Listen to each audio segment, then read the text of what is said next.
Ahí hay una... Si no te vas a poder, te saco la vez.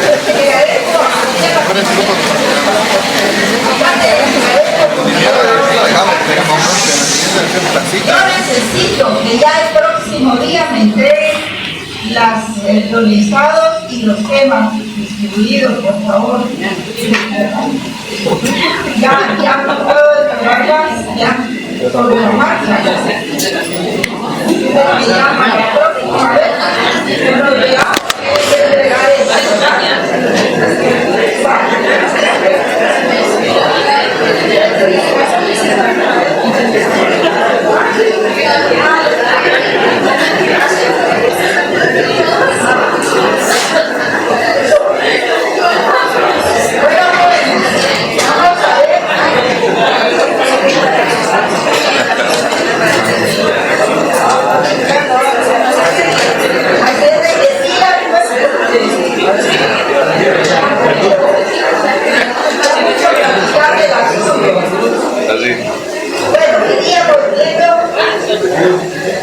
veníamos viendo la clasificación de los órganos de derecho internacional y muchas otras cosas más.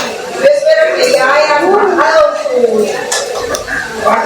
sus convenciones, tanto de las relaciones diplomáticas como las relaciones consulares, y empiecen a leer porque también va a traer preguntas de ahí. Y vamos a ver un poco de eso también, un poco de las funciones de las embajadas y consulados.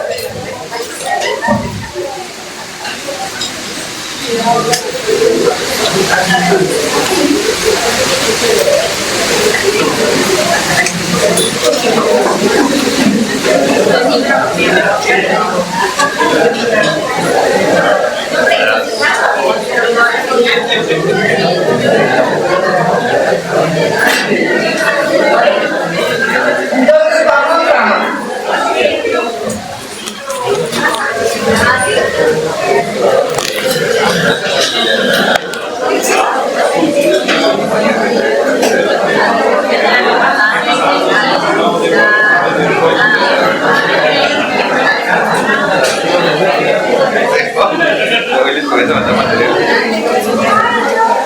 La convención de Viena. Ay, que mi hermano no está explicando. Estamos hablando de los acuerdos. No, bueno, podemos platicar las tres sobre eso.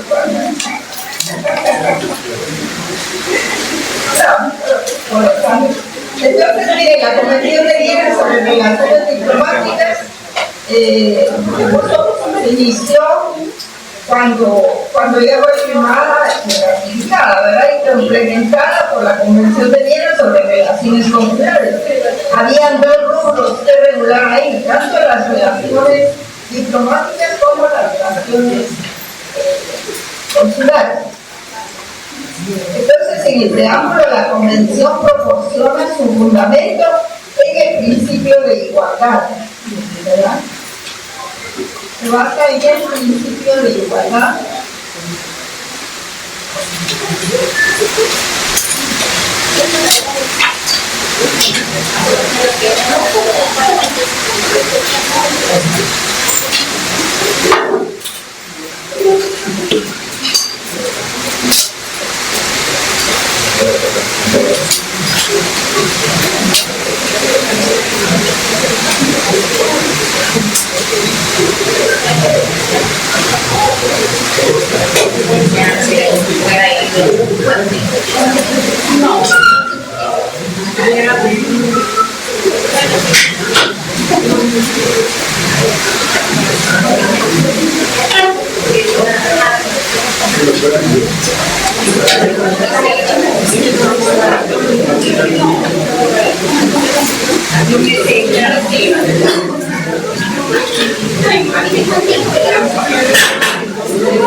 Entonces, en el preámbulo de la Carta de las Naciones Unidas, esta les da el argumento o la justificación a los países para firmar estas convenciones en el principio de igualdad, es decir, que todos los estados son iguales. aunque no sean iguales en cuanto a economía, en cuanto a política, en cuanto a tecnología, pero son iguales ante las Naciones Unidas, ¿verdad? Y entre ellos mismos, cada Estado es soberano, aunque no somos iguales, como decía, ¿verdad? Unos tienen mucho más poder y otros no tenemos poder, pero eso sí hace un aspecto real. Pero ante la ONU se estableció una asamblea en la cual todos los países tenían un voto por país, y en eso pues sí somos iguales, ¿verdad? De hecho, Guatemala fue la que logró el desempate en las Naciones Unidas para que se creara el Estado de Israel. Fue el voto de Guatemala de que finalmente creó el Estado de Israel.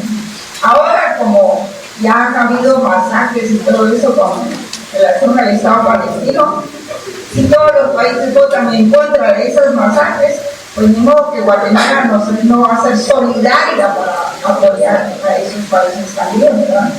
Tampoco hay que cerrar los ojos ante una realidad tan grande y tan palpable. Si todos los países lo dicen y lo acusan y lo están denunciando, Guatemala tampoco puede hacerse de la vista gorda y decir no está pasando nada.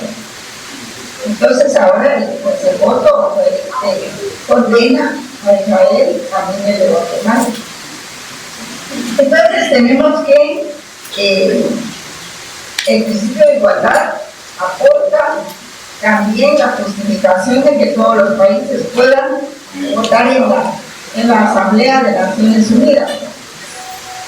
Y la Convención establece también en su articulado todo lo que se refiere a las misiones diplomáticas y consulares.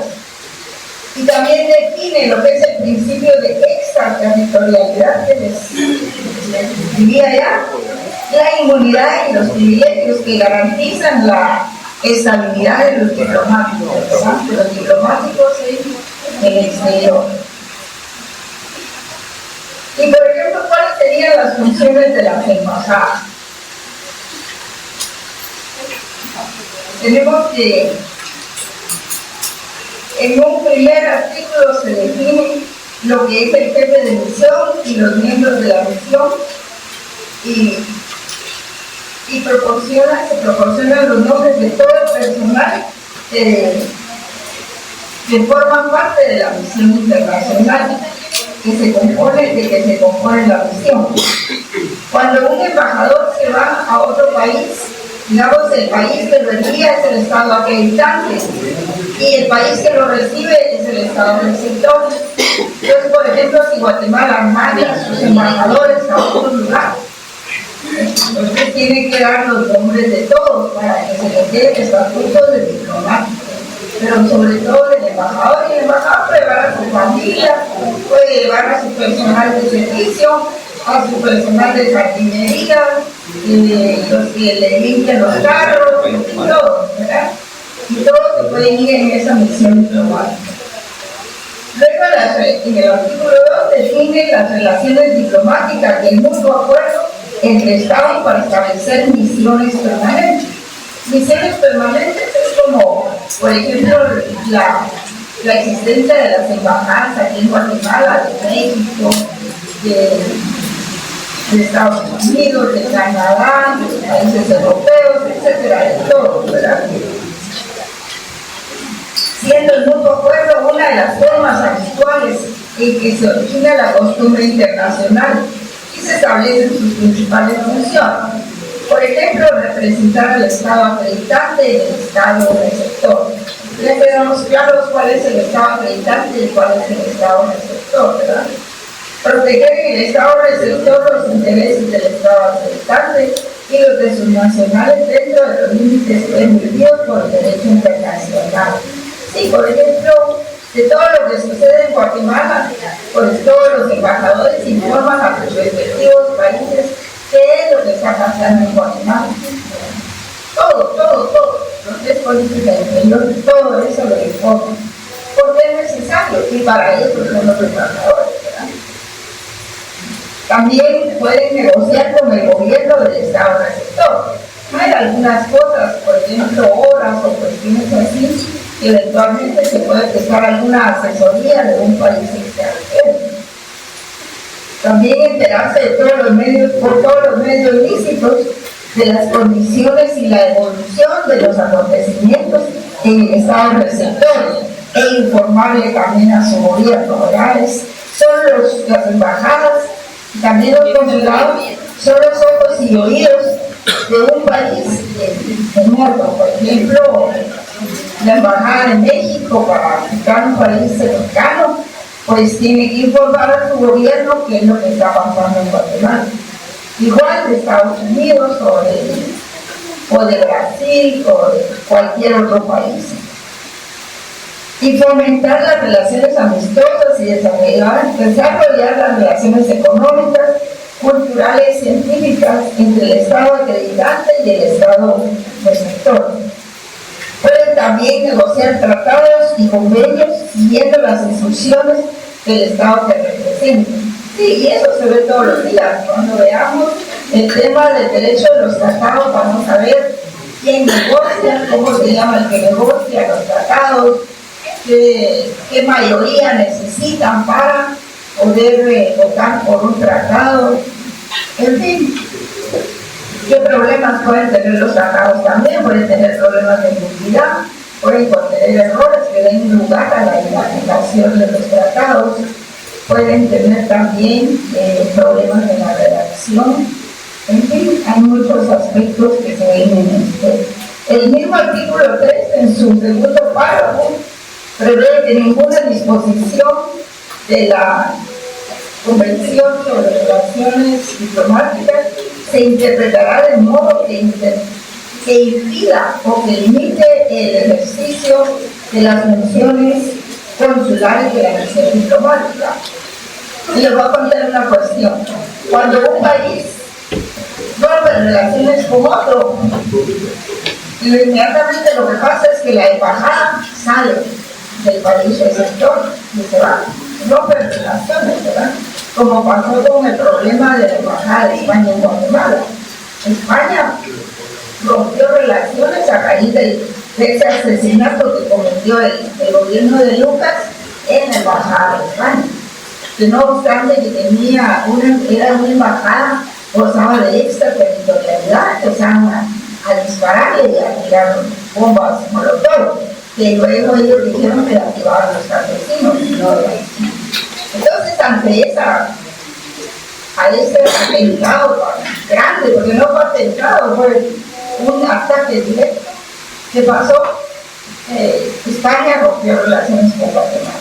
Después, pues, reiniciaron, ya con otro gobierno, con la misma de la paz y todo eso, se reiniciaron las relaciones con España.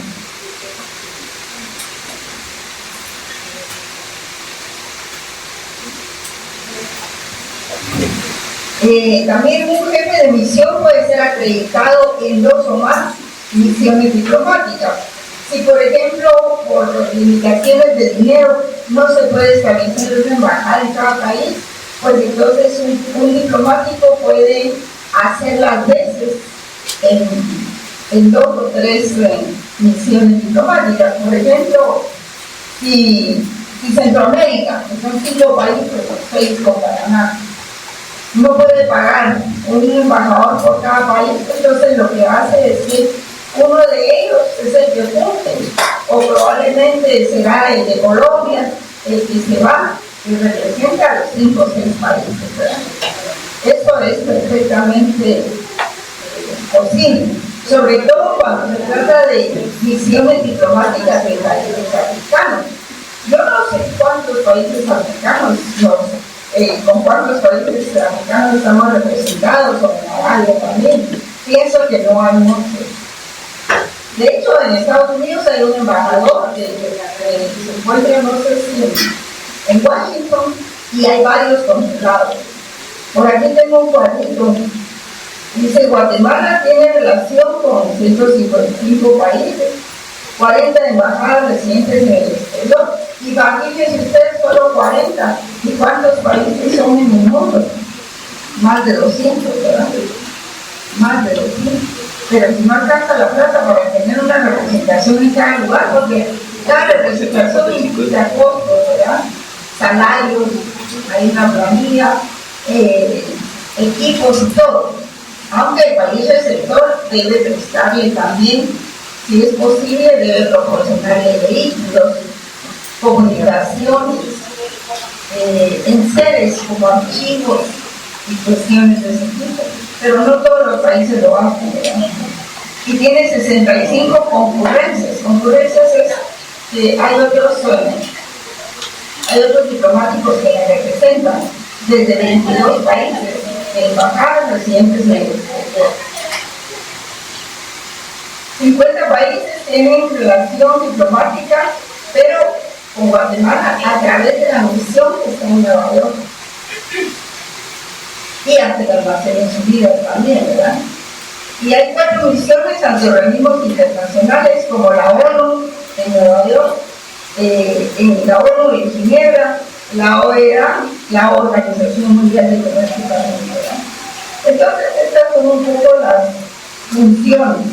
Un jefe de misión puede ser acreditado ante 2 o más estados con el consentimiento de estos. El estado podrá nombrar un encargado de negocios interino en la sede donde el jefe de la misión no tenga asiento permanente. También se le da la facultad al jefe de misión o a cualquier miembro del personal diplomático para representar al país en organismos internacionales. Jóvenes, ustedes no imprimen los documentos que yo les mando. Entonces ahora, quienes los traen, por favor, hagan sus convenciones, la convención de relaciones, los felicito a ustedes por estar ahí. Y si no, miren a su teléfono, ahí están. Esto no es cosas nuevas que yo les estoy dando, están en la convención, pero hay que leerla, para eso hay que bajarla, para eso se las mando con tiempo, para imprimirla, para leerla, para traerla aquí el día que toca la clase. Porque venir a copiar todo lo que yo les estoy diciendo no tiene sentido realmente, si lo van a encontrar ahí. Se apuntan cosas importantes, pues poco. Aquí sí que nos tienen en la distribución de la pobreza, ¿verdad? Los micrófonos están de más.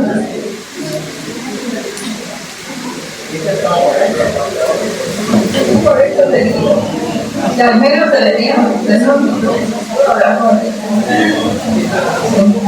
Entre las funciones de los consulados, por ejemplo, ya vimos algunas, de no son todas, las funciones de los diplomáticos, de las embajadas. Miremos las funciones de los consulados, algunas, pues no puedo, digamos que no puedo poner a leer la convención aquí, ¿verdad? No sería propio y no vengo a eso,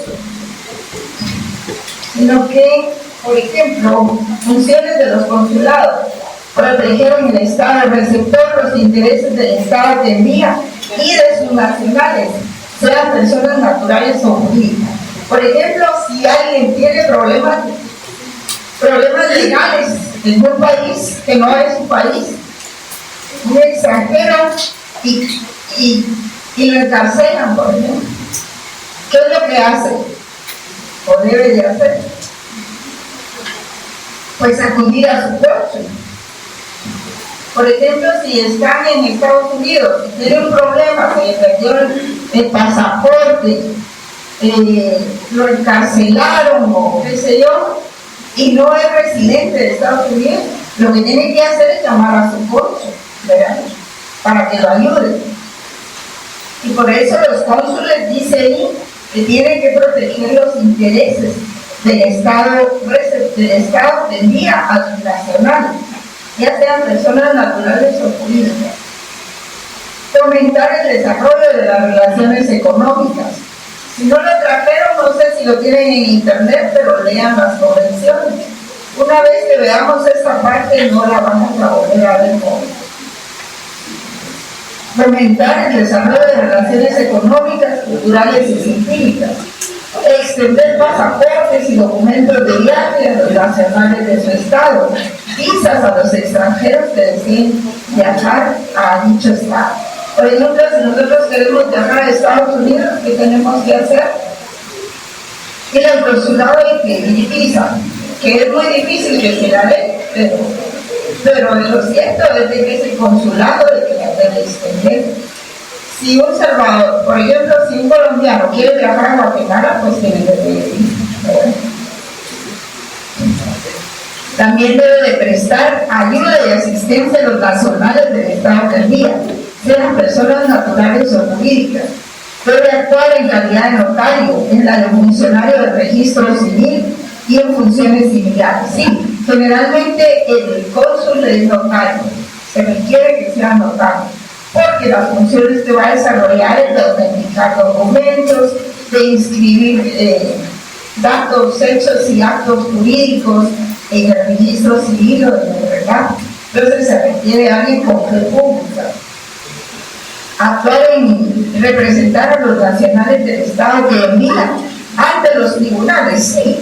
Si alguien tiene problemas en cuanto a algún hecho penal o algún delito penal, pues hay que hacerse acompañar del cónsul.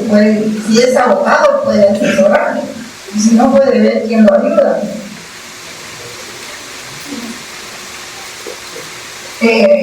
Por eso dice representar a los nacionales del Estado que envían ante los tribunales y otras autoridades del Estado receptor.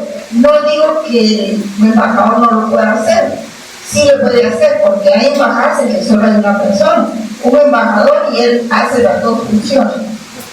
Es embajador y es cónsul.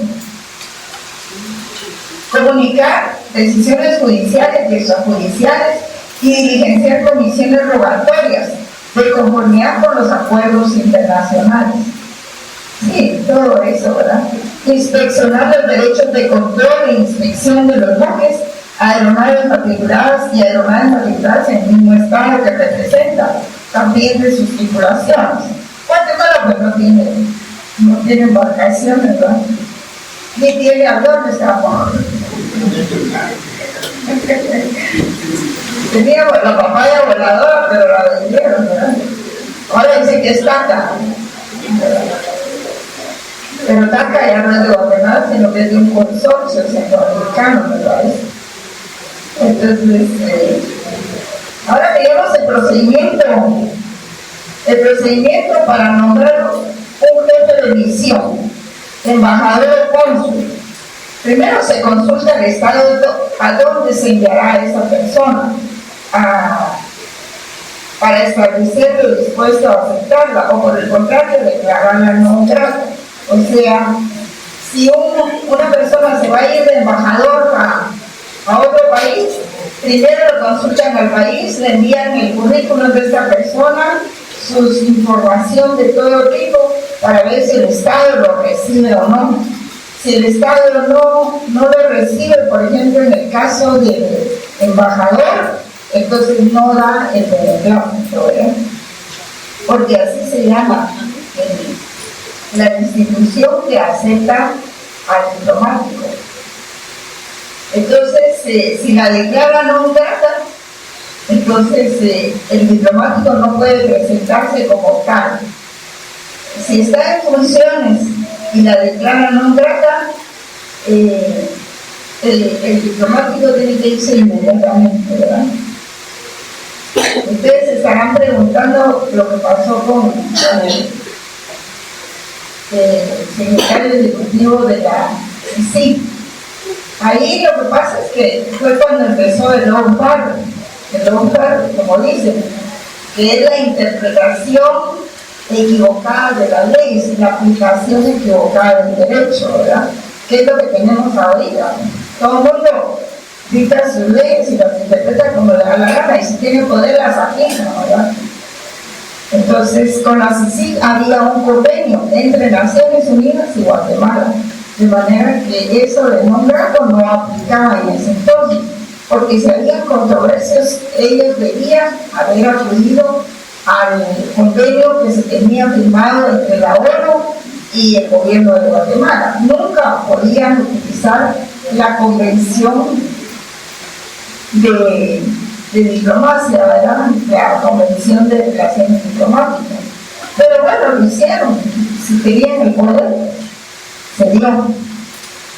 en el caso que se dé, el país que no quiere tener más a ese diplomático ahí o que no quiere recibir al que se envíe, no tiene por qué explicar los motivos de su inconformidad, ¿no? Simplemente lo envía y el país acreditante tiene que retirarlo de inmediato. No debe expresar los motivos. En caso que el Estado que envía no ejecute la decisión del país que recibe, este no puede reconocer a dicha persona como miembro del personal diplomático. Y eso significaría que no reconoce su inmunidad ni las actuaciones que realice, ¿verdad? Por eso es que cuando se hace una declaración de esas, de inmediato el Estado acreditante tiene que retirar. Si es grato aceptarlo y bienvenido, como en el caso de los embajadores, entonces se extiende lo que se llama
por ejemplo, si el embajador que se va a mandar, la persona que se va a mandar como embajador, es recibida, es aceptada por el Estado receptor, entonces se extiende un documento que se llama el placer.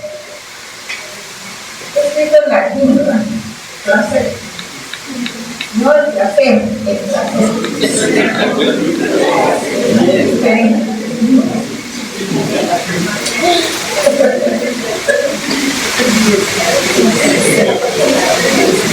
Pero es para que lo recuerden, porque dice que cuando uno diga el conocimiento a una anécdota o a alguna emoción, se le queda más.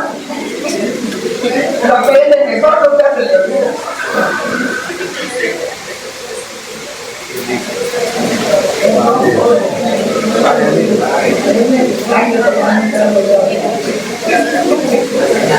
Entonces, si es grato y aceptable la persona que envía, entonces,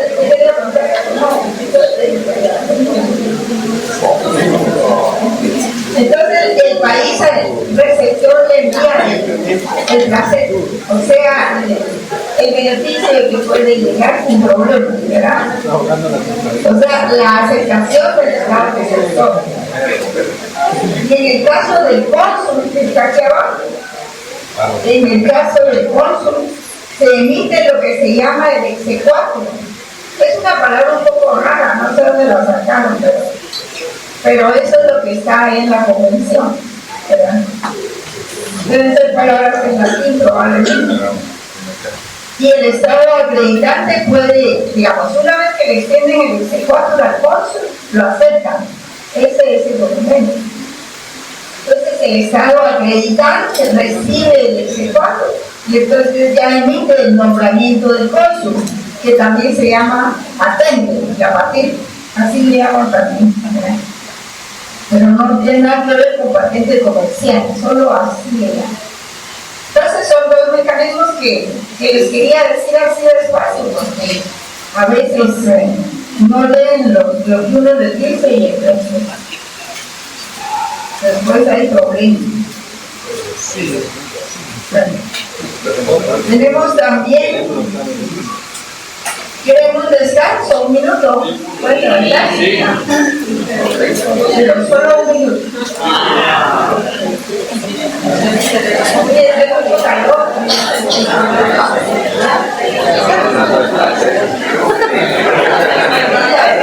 Mucho calor, estamos sentados.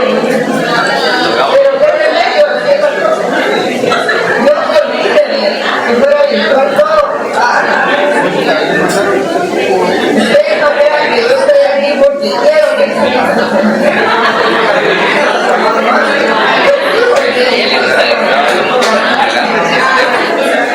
Pero no digo solo cuando quieran.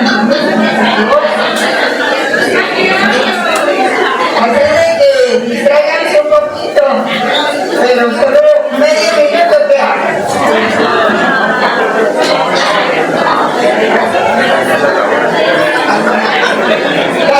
Cada uno no soporta más de 45 minutos. Está comprobado. Pone su atención 40 minutos.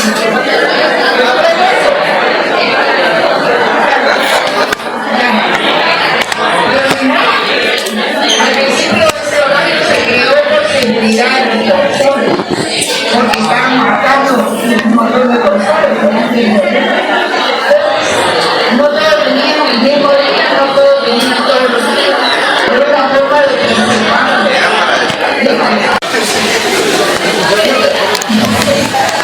Después de eso tenemos las 4 categorías de la oficina consular.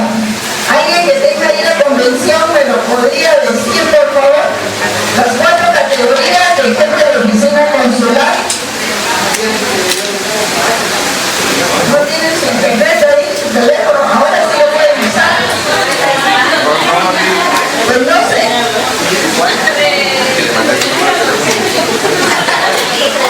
No.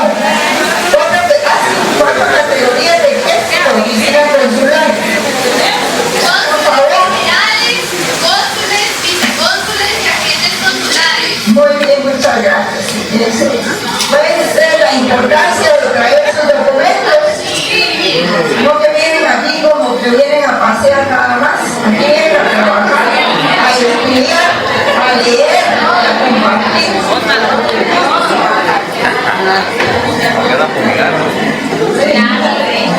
Entonces, las 4 categorías son cónsules generales, cónsules, vicecónsules y agentes consulares en general. Estas categorías se establecen por el Estado que envía, ¿verdad? Ya está. Ahora veamos lo que es la extraterritorialidad, porque sí es importante conocer lo que es la extraterritorialidad, porque eso es el fundamento de que existan los embajadores y los cónsules, de que haya inmunidad y de que haya privilegios para ellos. Es el principio de extraterritorialidad. Después del principio de igualdad, el de extraterritorialidad es el más importante.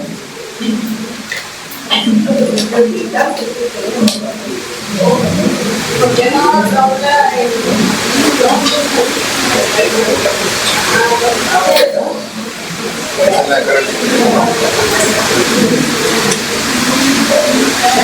Entonces, la extraterritorialidad significa que las misiones diplomáticas están exentas de cumplir la legislación del Estado en donde se encuentran. Y eso es inmunidad. Eso es inmunidad. Y están obligados a solo cumplir aquella legislación de su país de origen. Por ejemplo, la embajada de Perú en Guatemala no tenía por qué cumplir las disposiciones de Guatemala por el principio de extraterritorialidad.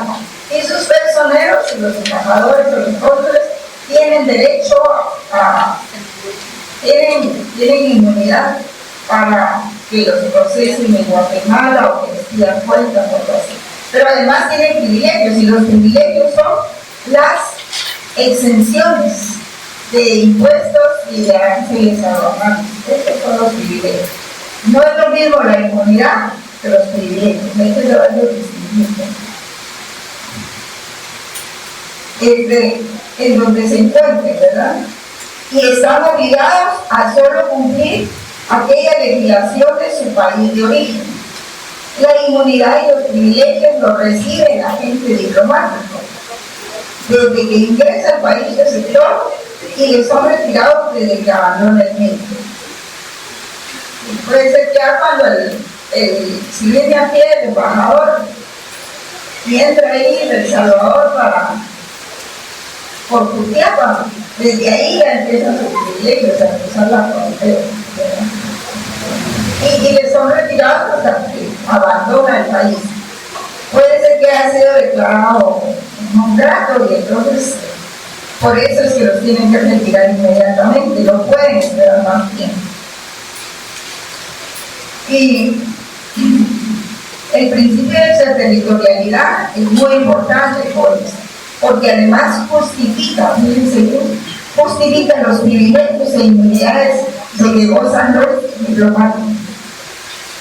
Porque cada embajada es como una islita de otro país dentro de nuestro territorio. Por ejemplo, la embajada de Estados Unidos pues es una gran isla en nuestro territorio, ¿verdad? Pero es un territorio que corresponde a ellos, que pertenece a ellos, aunque estén dentro de la frontera guatemalteca.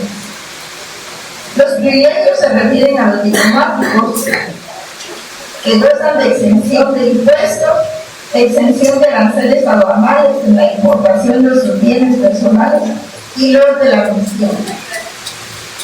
Y otra manifestación de extraterritorialidad está en los artículos, bueno, no sé si el 24 de la Convención sobre Relaciones Diplomáticas, no sé si lo pueden chequear ahí. 24, ¿será? No, el 24.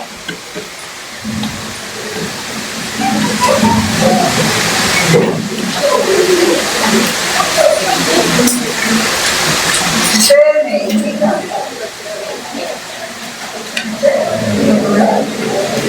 Por verdad que me diga, a ver, a enseñar en el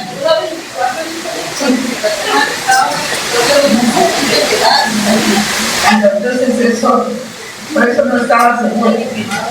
Pero otra manifestación de extraterritorialidad, aunque no sea ese el artículo, ¿verdad?, está en la convención y se refiere a los locales, archivos y documentos de la misión que son inviolables. Ustedes, en el momento en que una embajadora abandona el local de la embajada, no puede el gobierno, por medio de su personal y sus soldados, puede ir a sacar los archivos y revisar. No, la inmunidad se mantiene ahí, aunque no es el embajador. Además, esos archivos y locales se pueden encargar a otro embajador, así como la varita diplomática también que regula la misma convención. Pero la extraterritorialidad se encuentra contemplada también en dicha convención. Léanla, por favor, busquen el artículo. ¿Qué artículo tiene la extraterritorialidad? Búsquenla. 27, ahí es donde está el principio de extraterritorialidad. Ah, bueno, 27. Pero el principio de extraterritorialidad propiamente. No, tiene que decir extraterritorialidad. La definición. Bien está, pero bueno, yo no lo veo. Es que este es un resumen, no es la convención. ¿Qué otra cosa hay en este sentido? Las cartas credenciales El diplomático, una vez que llega al país receptor, porque pongámoslo de acuerdo, uno es el país receptor y el otro es el país acreditante. Si Guatemala envía a sus diplomáticos, es el país acreditante. Si México lo recibe, es el Estado receptor. Y al revés también, ¿verdad? Si México envía a sus diplomáticos, es el Estado acreditante, y Guatemala lo recibe, es el Estado receptor. Pero esto se basa en el principio de reciprocidad, porque si se trata mal a los diplomáticos de un país, pues ese país puede que trate mal también a los diplomáticos del país que está formando. Entonces la diplomacia es algo muy fino, muy delicado, muy exquisito.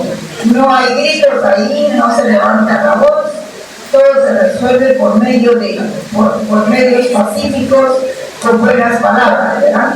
No hay insultos en la diplomacia. Realmente quien es diplomático, por eso entiendo al presidente, quien es diplomático, pues no se presta a contestar rabietas y cuestiones de ese tipo, ¿verdad? Porque así funciona la diplomacia, no hay otra forma.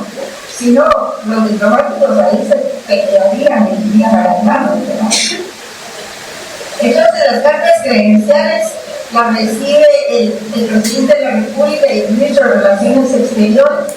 Cuando un diplomático lleva unas copias que se llaman copias de estilo. Y esas son las actas credenciales que presentan para acreditar que fue nombrado como cónsul, como diplomático, como embajador. Les hago esta separación porque la verdad es que un diplomático puede haber un agente diplomático que no necesariamente es embajador ni es cónsul, sino que es un agente, una persona que llega con ese carácter a cumplir con una misión que le ha encargado, ya sea el Ministerio de Relaciones Exteriores o bien el presidente, pero que le dieron carácter de diplomático. A veces les dan, digamos, facultades para decidir, a veces no, porque en las convenciones, depende de qué se trate, tienen que ir muchos especialistas. Por ejemplo, si es el medio ambiente y es como la Convención de Kioto, ¿verdad? Entonces se establecieron las cifras o las cantidades permisivas para poder usar clorofluorocarbono. El clorofluorocarbono se da mucho en los aires acondicionados. Entonces todo el mundo lo usa. País grande o chiquito los usa. Pero entonces, como eso se come el oxígeno, destruye el oxígeno de la atmósfera, por eso es que está regulado por el protocolo de Kioto. El protocolo es un instrumento que solo actualiza fechas y cantidades, diferente de la convención, ¿verdad? Que es la que contiene el documento matriz de la convención. El protocolo solo sirve para actualizar cantidades, o fechas, o datos así. Porque si no, habría que hacer una convención cada vez y sería impráctico. Entonces, en ese sentido, pues se necesitan especialistas, no puede ir cualquier persona. Se necesita alguien que sepa del tema, que sepa qué son los clorofluorocarbonos, que sepa para qué sirven, qué destruyen, qué cantidades se pueden importar, en fin, qué es lo que no hace daño. También algunos insecticidas tienen eso. Entonces tienen que usarlo con mucha discreción, ¿verdad? A veces yo veo que en Zacapa y en lugares así utilizan no me acuerdo cómo se llama, pero cloruro de orquidón. Entonces ahí ese insecticida mata todo lo que se muere, todo lo que se muere, no queda nada. Pero lo usan eventualmente, ¿verdad?, para las cosechas. Entonces tienen que ponerle un plástico encima, mientras no sube a la atmósfera, porque si lo tiran y lo dejan destapado, se va a la atmósfera y destruye las partículas de oxígeno. Entonces, imagínense en grandes cantidades, ¿verdad? Entonces hay veces que se necesita gente especializada, vamos a eso. Entonces a esas personas especializadas, aunque no son del cuerpo diplomático, se le da ese estatuto para que vayan a cumplir esa misión, que vayan a asesorar y eventualmente aconsejar al que tiene que firmar el convenio.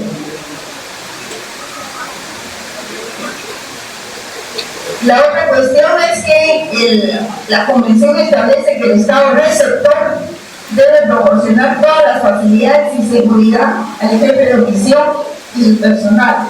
Tiene que proporcionarles los locales donde va a estar la embajada, la casa del embajador. A veces es el mismo lugar, pero la inmunidad se extiende a la casa del embajador también, no solo a la oficina de trabajo. Entonces tiene que proporcionarle también vehículos o facilidades para el transporte de vehículos, debe proporcionarle comunicaciones, ¿verdad? Depende de la embajada que se trate, porque yo me imagino que una embajada como la de Estados Unidos tiene su propio internet, su satélite, y no necesita de Guatemala de nada, ¿verdad? Pero en otros casos sí. Normalmente el Estado receptor debe proporcionar todas esas facilidades. También les tienen que proporcionar seguridad. Luego pues está la finalización de la misión diplomática. ¿Por qué terminan las funciones de una misión diplomática? Pues cuando el Estado acreditante comunica al Ministerio de Relaciones Exteriores del país receptor que terminó las funciones de la gente. Y en segundo lugar, cuando el Estado receptor se niegue a reconocerlo como diplomático sin explicar los motivos de su negativo. El Estado receptor debe conceder facilidades incluso en caso de conflicto. Incluso si están peleando esos dos estados, tiene que darle facilidades a ese estado. Pónganle ustedes que son embajadores de Panamá o de Venezuela. Incluso si hubiera conflicto entre Guatemala y Venezuela, Guatemala tiene que prestar seguridad al embajador de Venezuela, y en su caso también el de Venezuela de Guatemala. Hasta ahí llegan las unidades. Y a la salida de esto, ya sea por conflicto armado o por ruptura, las relaciones diplomáticas del Estado receptor tendrá la obligación de proteger los locales de archivos de la misión. El Estado acreditante podrá confiar el cuidado de los archivos y locales de la misión diplomática a un tercer Estado. ¿Sí? Si es mucha la emergencia, pues la embajada de Panamá le dice a la de Costa Rica que le cuide su local y sus archivos, ¿verdad? Porque los archivos son también intocables. Muy bien. Después vienen las relaciones, las funciones del Ministerio de Relaciones Exteriores, pero ya no nos da tiempo. Así es de que léalas, por favor, pero vamos a trabajar mañana también. Hasta mañana, joven.